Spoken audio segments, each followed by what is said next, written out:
say, Toribio? About last night. Nothing happened last night. Nothing! Do you think that Hines knew what was going to happen? You take that back. Father Hines is a saint, not a murderer. Where's the library? I don't know. Come on, you often disappear with Brother Hines. I'm sure that's where he takes you.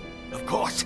I'm the best copyist in the Abbey. And who else would he trust to copy the secret books? And? He always blindfolds me, just like last night. It's better that way. I won't have to resist the temptation of reading heretic texts. When Giuseppe started to bleed, you did nothing to help him. It was the devil's doing. That was Satan's blood. It could have contaminated me. I helped him. Then get away from me. Later, upon returning to my cell, I thought I heard whipping in yours. That's not true. Do you remember that the abbot prohibited self-flagellation? Do you? Why? Why can't a pious man pay for his evil deeds? What evil deed did you perform last night? I thought nothing had happened. Go with God.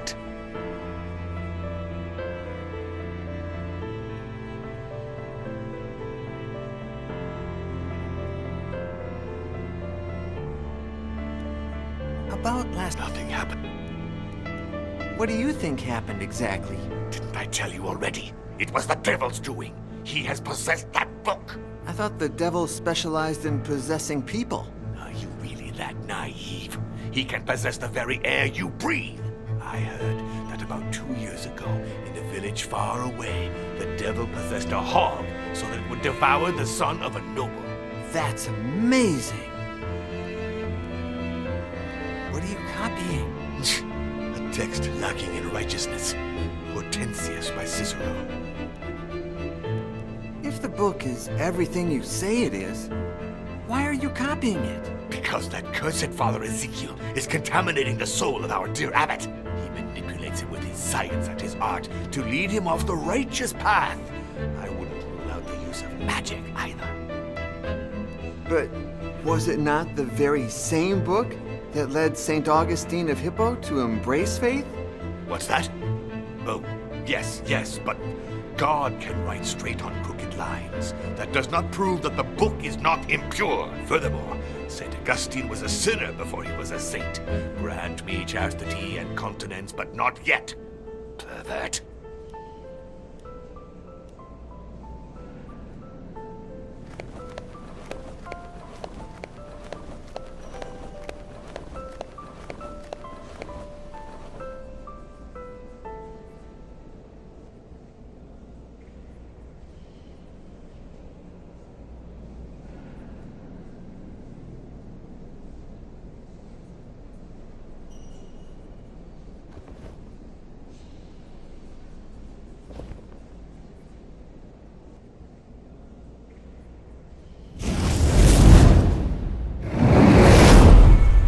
Before you can control the unknown sense, you must first learn to see through the eyes of yesteryear, young disciple.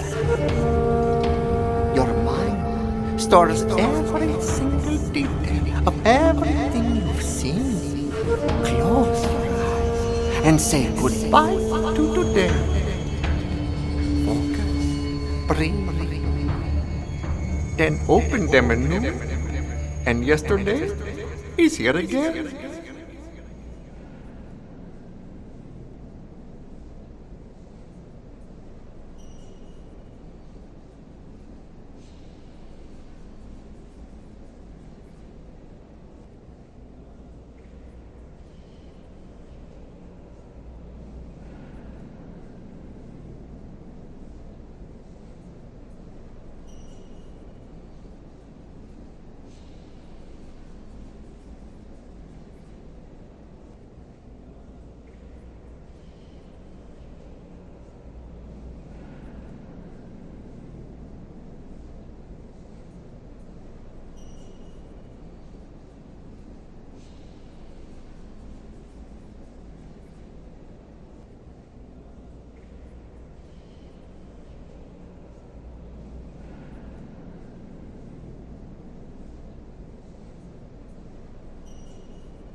You disgust me. You're a clueless, tattletale, brown nose who doesn't understand what he copies. And it's not just the books. It's the rule of St. Francis and all of that meaningless nonsense you observants constantly repeat. I'd rather be a brown nose than end up covered in shit, Brother Iago. And that's exactly how you'll end up. I feel like neither Giuseppe nor I have been just with you. For that, I apologize. I knew you would come to your senses as soon as that Italian devil lost his grip on you. Dead dogs don't bite. I respect you, in spite of it all. It's not easy to observe the rule of St. Francis these days. And why don't you observe it as well? Science, logic, and history bid me otherwise.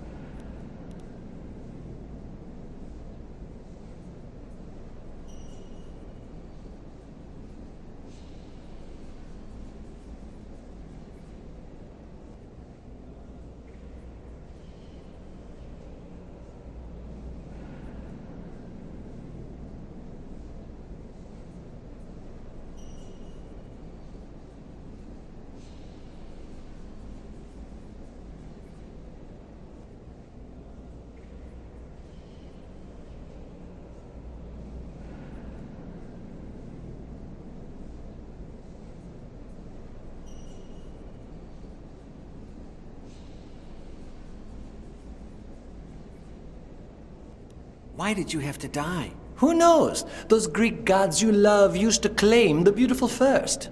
And I don't mean to brag, but between you, Botillo, and me, there's just no comparison.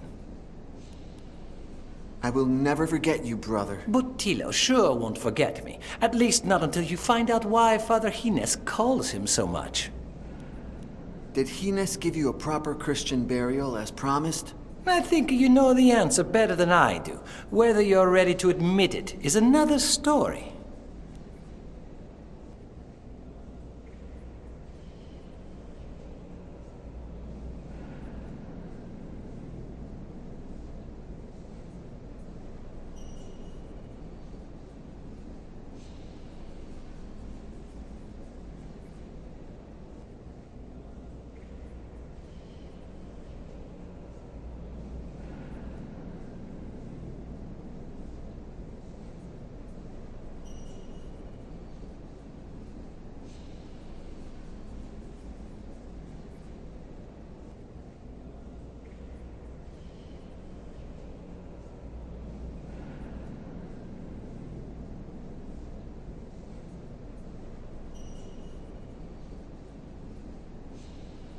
When the Inquisition captured me, you found the dead body of my friend Alonso, whose recently deceased corpse could pass as my own. Isn't that too much of a coincidence? I believe you have reached your own conclusion.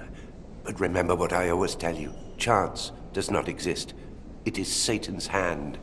And sometimes it uses our own to achieve its goals.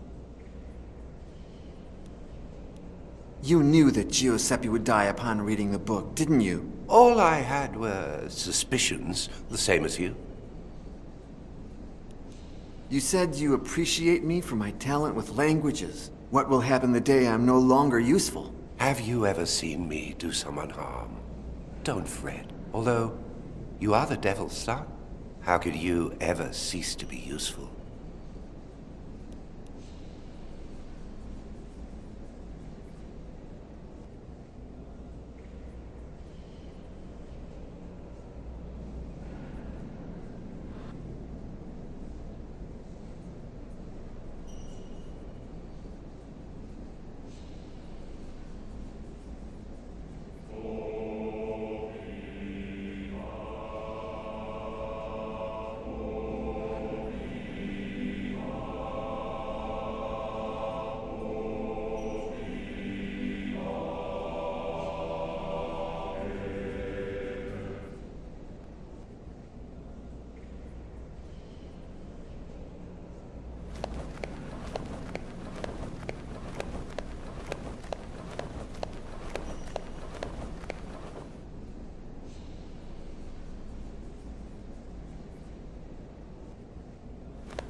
Nah, the other day, When Brother Botillo was sleeping and Hines was not in his study, I snuck in through this window. It's a bit risky and not an easy feat. But oh, the pleasure that comes from knowing that I could steal something from our superior if I so desired.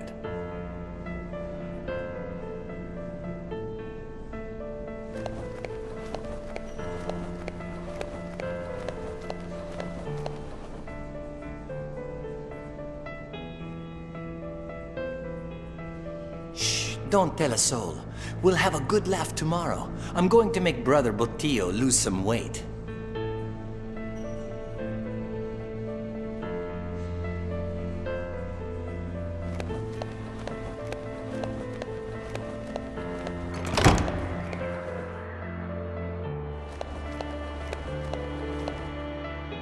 May I come in, Father Hines? My door is always open to you, Brother Iago.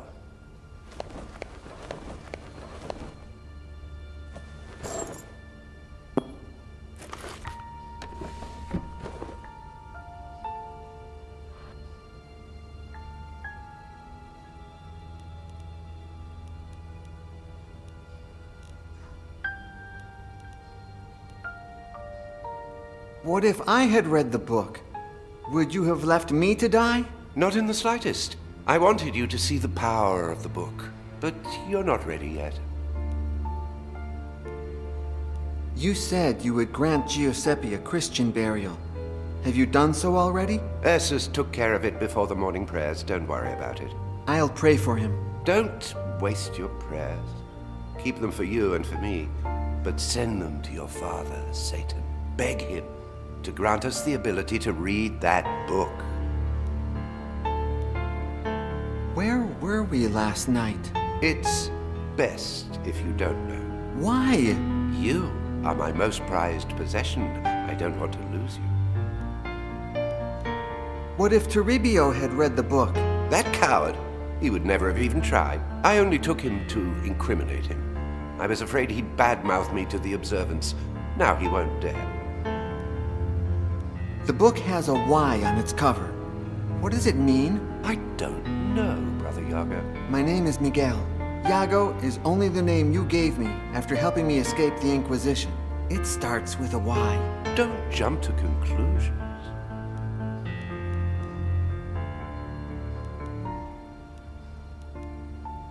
Do you know anything about my father?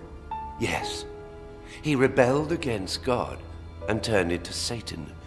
He stayed in the shadows for centuries, but one day he will rise. I'm talking about my human father, the Duke of Fuentenegra. You don't have a human father. I don't follow. In order to avoid further problems with the Inquisition, the Duke confessed that you weren't his son. Years before, an old man who claimed to be a messenger of the King of Naples spent a night at your father's estate. The next morning, he had disappeared, leaving behind all of his belongings. His clothes were lying on the bed, covered in blood. And among the clothes and blood, they found a happy and healthy baby. You. The Duke, who hadn't managed to conceive an heir or bastard, kept quiet and gave you his family name. And no one ever heard from that old man again. It was all the devil's doing, no doubt, an act of your true father. You have denied it countless times, but what if the Inquisition is still looking for me? The plan worked perfectly, Iago. My name is Miguel. Your name is whatever I say it is. Miguel de Fuentenegra was devoured by a diabolical pig in that dungeon 3 years ago. That's what the Inquisition believes, and I can't think of a better story. Sometimes I dream of returning to Fuentenegra, and... Don't be a fool. What if someone recognized you? As I've said before, I didn't give you a new life for you to throw it away in vain. Your place is here, at least until we decipher that book.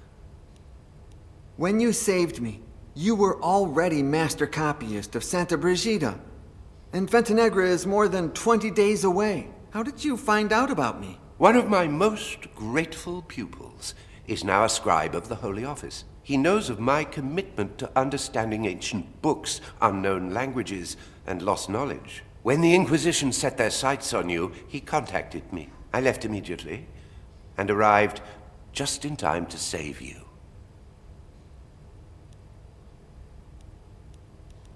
I feel like I'm wasting my time here in Santa Brigida. Your gift for languages is very useful, and it will be so even more in the future. Well, I've got my own ideas for the future. Speak. You know how much I enjoy ancient mythology. Maybe I could focus on writing about it, like... The fact that I allow you to read certain books does not mean you can flaunt this knowledge. Anyone who speaks of pagan myths will automatically become a target of the Inquisition. Do you wish to go through that again? Or do you have any better ideas?